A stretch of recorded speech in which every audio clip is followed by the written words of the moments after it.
physical eyes don't see them until you can see them with your soul eyes. So, and there's times where you will see them, you know, in passing. You might see a ghost, or you know something's haunted. That's different. I'm talking about in the big scheme of things. The travel is so much faster out there, and that's exactly why y'all ain't hearing it. You ain't feeling it. You ain't seeing it. And so there's so many things that can be done with that information right there. That is a powerful tool to anyone. If you really listen to what I'm telling you, that is a very powerful information. If a ghost is in this room right now talking, it's talking so fast that only my mind can hear it. Okay, I know it sounds crazy. The only thing that's going to pick up on that is my mind. So I'm in physical form, and that's very hard for me to understand something I can't see, you know? I can understand it out there because I travel, and my mind's working just as fast as theirs.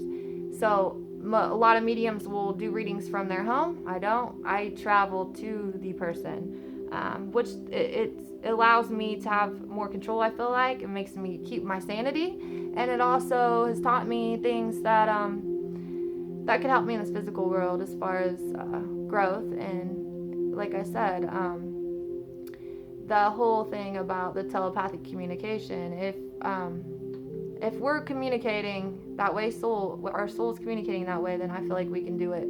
If somebody's sitting here in the present human form and I'm thinking something, if we home into each other, then the person next to me is going to know what I'm thinking. And I'm telling you, and I'm so interested in this. I know I've mentioned it before in videos, so you're probably like, okay, this lady's crazy. Well, I just know that's something that I learned through soul travel, and I just know that it's possible. So I'm trying to like create like some kind of telepathic communication between a friend or something. I don't know.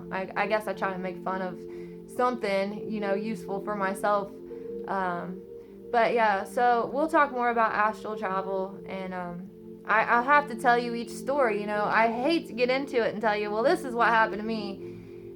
There's no other way around it. I have to tell you my experience in these different worlds for you to understand, and I can't just sit here and tell you the different experiences without it coming directly from me and telling you the situations that's happened to me. And so I will get more into those stories and, you know, astral travel at different locations.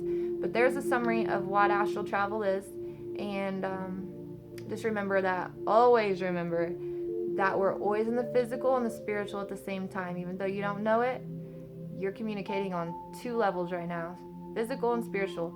Physical is limited, so you're only here for a short time to learn the stuff that I'm telling you.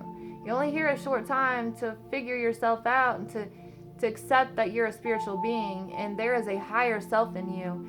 And once you realize there's something higher in you that controls all of this, you're going to have a life-changing experience, and it's powerful.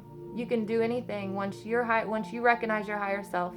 You're going to see so much positive things coming your way, and that's my goal for you guys. And in doing so, I'm just going to keep growing too, because it helps me to talk about it, and it helps me to grow also. As soon as I talk about it, I learn more. You know, if I tell you something wrong, and I have a travel, they're going to tell me, you are wrong on that. You need to correct yourself. And I've had that happen to me before. And so I know that every time I speak, although I know in my heart everything I've told you is true, I'm just saying they will still grow me. They still keep growing me. And I don't know why, but I enjoy the growth. So I hope that you stick around with me through it. And I will try to come back on here as much as I can and tell you more. All right. Thanks for joining.